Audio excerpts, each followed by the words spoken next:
So, the coronavirus numbers have gone right up in my town, so eek.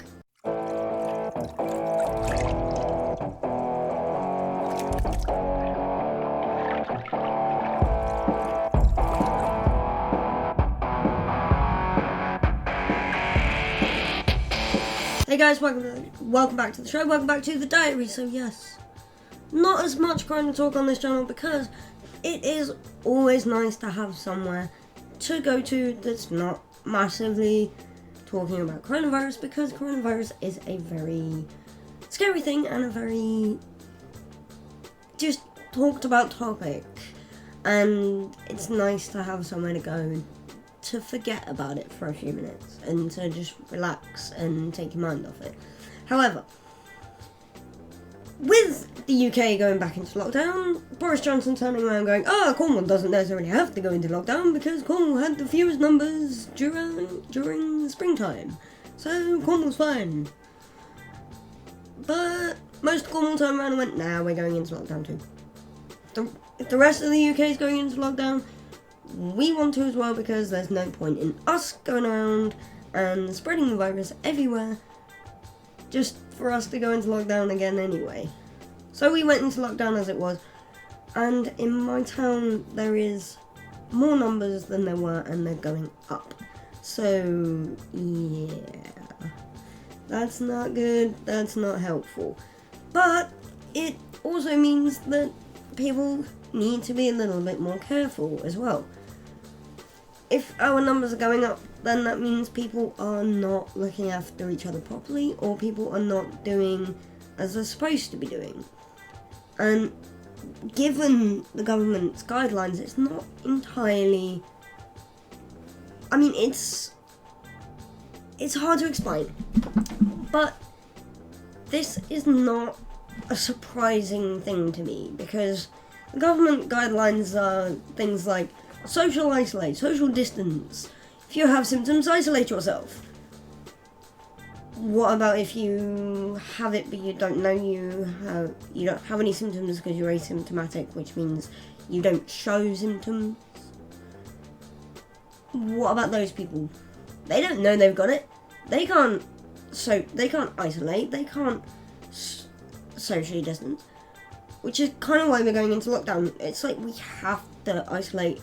Everyone has to isolate, because there are people out there who are asymptomatic, who have this disease, who have any other virus or whatever, but are not showing symptoms of it and are passing it on to others. Like with me at the moment, I'm trying not to touch anyone that I'm not supposed to be touching, or do anything with people that I'm not supposed to be doing things with, because of my cold, my cough, and plus everything else.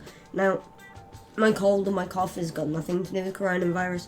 However, passing that on can lead to someone catching coronavirus, because the immune system's already busy battling something.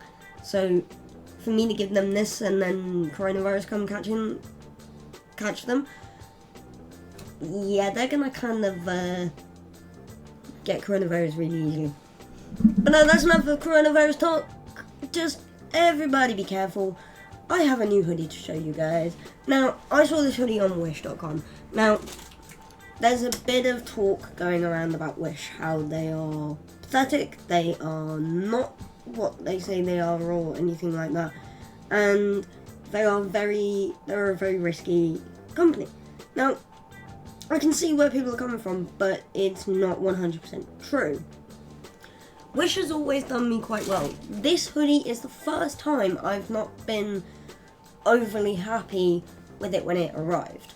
Now, it's only because this hoodie is not exactly what I was expecting when you see it online. When you see it online, you're expecting a slightly thicker hoodie with different material, made out of different material. So that's the back. And obviously you got the front. Now obviously there's loads of different designs for this hoodie, but you're expecting a hoodie made out of cotton with maybe leatherish without being leather tops for it, for the design.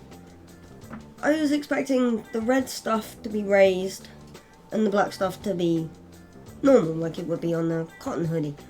But this feels more like a tracksuit type of hoodie. It's that kind of material. It's the tracksuit type material.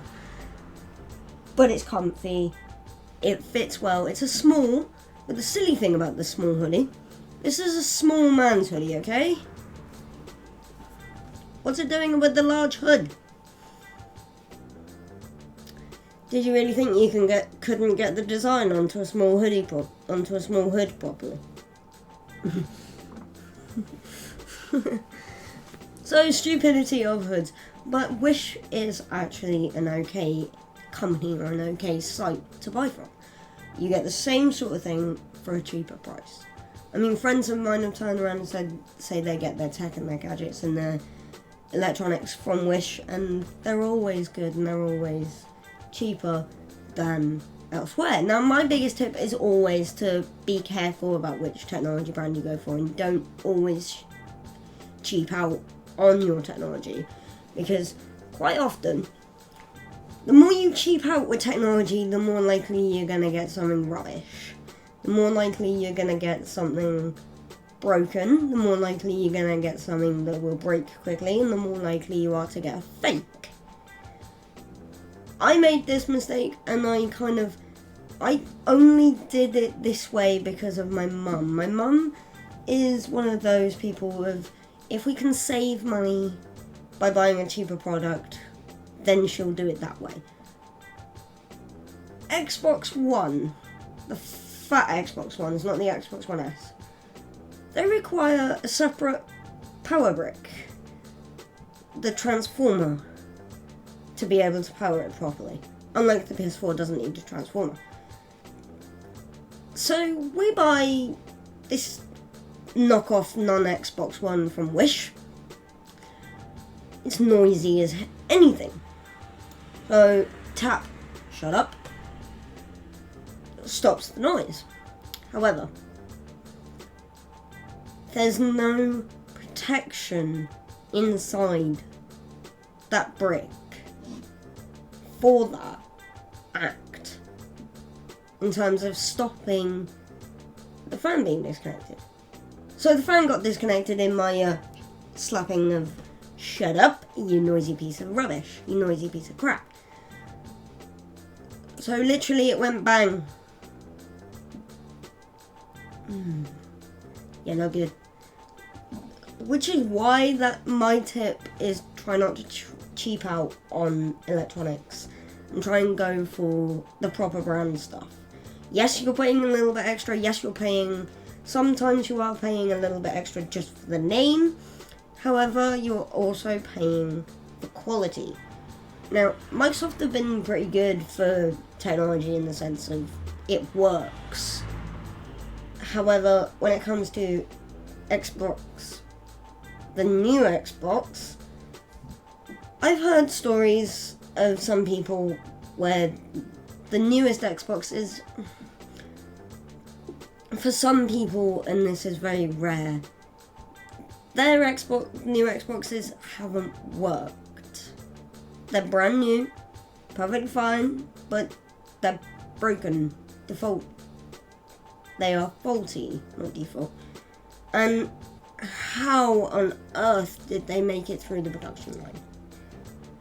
That's where I'm not happy with Microsoft at the moment, and that's where I'm not happy with certain companies. It's when you get that one faulty product, and it's like, how did this make it through your production line? How did this not flag up on the testing? You guys go through the most vigorous testing in the universe to make sure the tech is working properly, make sure the gadget's working properly, make sure the electronics are working right, and that everything is properly fixed, properly together and working. Yet, this thing has arrived to me and it's broken, or this thing has arrived someone else and it's just not doing what it should be doing. Or this thing has been given to someone and it's stuck on a certain setting.